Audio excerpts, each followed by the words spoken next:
ಈಗ ವೇದಿಕೆಯಲ್ಲಿ ಪ್ರೀತಿಯಿಂದ ಬರಮಾಡಿಕೊಳ್ಳೋಣ ಬರಂಗೌಡ್ರು ಪಾಟೀಲ್ ಕೊಟ್ಟೂರು.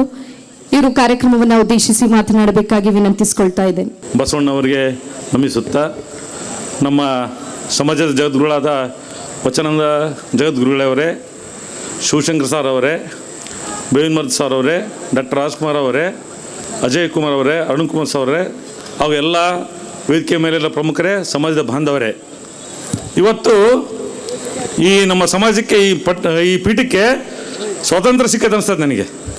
2008ರಾಗ ನಾವು ಮಠ ಕಟ್ಟಿದ್ವಿ. 2026 ಬಸವಣ್ಣನ ಫೋಟೋ ಇಟ್ಟು ಬಸವೋತ್ಸವ ಮಾಡೋದು ಇದು ಪ್ರಥಮ ಅನಿಸ್ತದೆ ನನಗೆ. ಇದು ನಿಜವಾದ ಬಸವಣ್ಣನಿಗೆ ನಾವು ಇವತ್ತು ಭಾಳ ಗೌರವ ಕೊಟ್ಟಿವಿ. ನಮ್ಮದು ಸ್ವಾತಂತ್ರ್ಯ ಸಿಕ್ಕದ್ರಿಂದ ಈ ಪೀಠಕ್ಕೆ ಇವತ್ತು ಬಸವಣ್ಣನಿಗೆ ಸ್ಥಾನ ಕೊಟ್ಟು ಇಲ್ಲಿ ಒಂದು ವೈಭವ ಕಾರ್ಯಕ್ರಮವನ್ನು ಮಾಡಿದ್ದೀರಿ. ನಾನು ಹೆಚ್ಚು ಮಾತಾಡಲ್ಲ, ಒಂದು 5 ಪಾಯಿಂಟ್ ಹೇಳ್ತೀನಿ. ಶಿವಶಂಕರ್ ಸಾಹೇಬರು ತಂದೆಯವರು ಶಿವಪ್ಪ ಸಾಹೇಬರು ಈ ಮಠಕ್ಕೆ ಆಸ್ತಿ ಕೊಟ್ಟಿದ್ದಾರೆ. ಅವ್ರನ್ನ ಆ ಕುಟುಂಬನ ಆದಷ್ಟು ಮಠಕ್ಕೆ ಬಿಡ್ದಂಗೆ ಟ್ರಸ್ಟ್ ನೋಡ್ಕೊಂಡಿದ್ರು.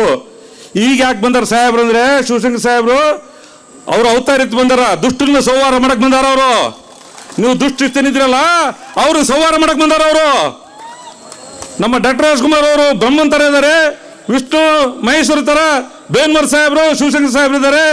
ಆಮೇಲೆ ಒಬ್ಬರು ಮನೆ ಹಿರಿಯ ಟ್ರಸ್ಟ್ ಕೇಳಿದ್ರು, ಪರಮೇಶ್ವರ ಗೌಡರು ಯಾರು, ಬಾರಪ್ಪ ಇಲ್ಲಿ ಪೀಠಕ್ಕೆ ಬಾ, ಬಯೋಡೇಟಾ ಕೊಡ್ತೀವಿ ಪರಮೇಶ್ವರ ಗೌಡ್ರದ.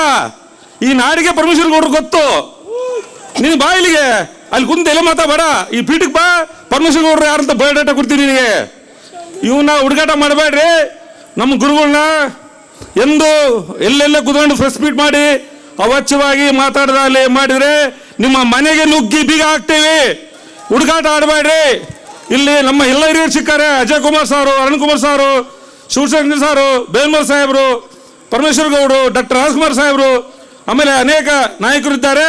ನಮ್ಮ ಗುಣಮುಖ ಸಮಾಜ ಮಾತು ಹೇಳಿದ್ರು, ನಿಮಗೆ ರೊಕ್ಕ ತಿನ್ರೋ ಮೇಲೆ ನಿಮ್ಗೆ ಯಾರು ಬಾಡ ಅಂತಾರ, ನಾವೇನು ಬಡವಲ್ಲ, ಇನ್ನೂ 30-50 ಕೋಟಿ ತರ ಶಕ್ತಿ ಐತಿ. ಮಠ ಬಿಟ್ಟು ಹೋಗ್ರಪ್ಪ, ಪುಣ್ಯ ಕಟ್ಟಿಯಾರಪ್ಪ ಯಪ್ಪ, ಮಠ ಬಿಟ್ಟು ಹೋಗಿ ಏನು, ನಮಗೆ ಒಂದು ಸುಂದರವಾಗಿ ಮಠ ಕಟ್ತೀವಿ, ಅದ್ಭುತವಾಗಿ ಮಠ ಕಟ್ತೀವಿ. ಅದಕ್ಕೆ ಅವಕಾಶ ಮಾಡಿಕೊಡ್ರಿ. ಇನ್ನು ಹುಡುಗಾಟ ಮಾಡೋದು ಬಿಟ್ಟು ಗಂಭೀರವಾಗಿರ್ರಿ. ಗುರುಗಳ ಬಗ್ಗೆ ಅವಶ್ಯವಾಗಿ ಇಲ್ಲಿ ಮಾತಾಡಬೇಡಿ, ನಿಂದಿಸಬೇಡಿ. ಇನ್ನೊಂದ್ಸಲ ಆ ಥರ ಎಲ್ಲರೂ ನಡೆದ್ರೆ ನಿಮ್ಮ ನುಗ್ಗಿ ನಾವು ನಿಮ್ಮ ಮನೆ ಬೀಗ ಅಕ್ಕೆ ಹಾಕ್ತೀವಿ. ಆಮೇಲೆ ನಮ್ಮ ತಿಪ್ಪೇಸ್ವಾಮಣ್ಣವ್ರು ಹೇಳಿದ್ರು, 4 ಗುರುಗಳನ್ನ ಕರೆಸಿ ಕೊಟ್ಟೂರಾಗ ಒಂದು ಕಾರ್ಯಕ್ರಮ ಮಾಡ್ತೀವಿ ಅಂತೇಳಿ, ಅದನ್ನು ಅತಿ ಶೀಘ್ರದಲ್ಲಿ ಮಾಡ್ತೀವಿ. ಆಮೇಲೆ ನಮ್ಮ ಹಿರಿಯರಿಗೆ ಒಂದು ವಿನಂತಿ, ಶಿವಶಂಕರ್ ಸರ್ ಅವ್ರಿಗೆ, ಬೇವಿನಮರದ ಸಾಹೇಬರಿಗೆ, ಡಾಕ್ಟರ್ ರಾಜ್ಕುಮಾರ್ ಅವ್ರಿಗೆ ಎಲ್ಲ ಹಿರಿಯರು ಇದ್ದೀರಲ್ಲ, ನೀವು ಪ್ರತಿ ಜಿಲ್ಲೆಗೆ ಪ್ರವಾಸ ಮಾಡಿ ಫಸ್ಟು ನಮ್ಮ ಜಿಲ್ಲೆಗೆ ಬರ್ರಿ, ಕೊಟ್ಟೂರು ಬರ್ರಿ. ನಾವೆಲ್ಲ ಒಂದು ದೊಡ್ಡ ಕಾರ್ಯಕ್ರಮ ಮಾಡ್ತೀವಿ. ಅದು ನೀವು ಒಂದು ಪೂರ್ವ ಸೇವೆ ಮಾಡಿ 4 ಜನ ಗುರುಗಳನ್ನ ಕರೆಸಿ ಅದ್ಭುತ ಕಾರ್ಯಕ್ರಮ ಮಾಡಕ್ಕೆ ಮುನ್ನುಡಿ ಬರೋಣ. ಈ ಸಮಾಜನ ಅದ್ಭುತವಾಗಿ ಕಟ್ಟೋಣ ಅಂತೇಳಿ ತಮ್ಮಲ್ಲಿ ವಿನಂತಿಸಿಕೊಳ್ತೇನೆ. ಜೈ ಪಂಚಮಶಾಲಿ, ಜೈ ಜೈ ಜಗದ್ಗುರು ವಚನ ಜಗದ್ಗುರು, ಜೈ.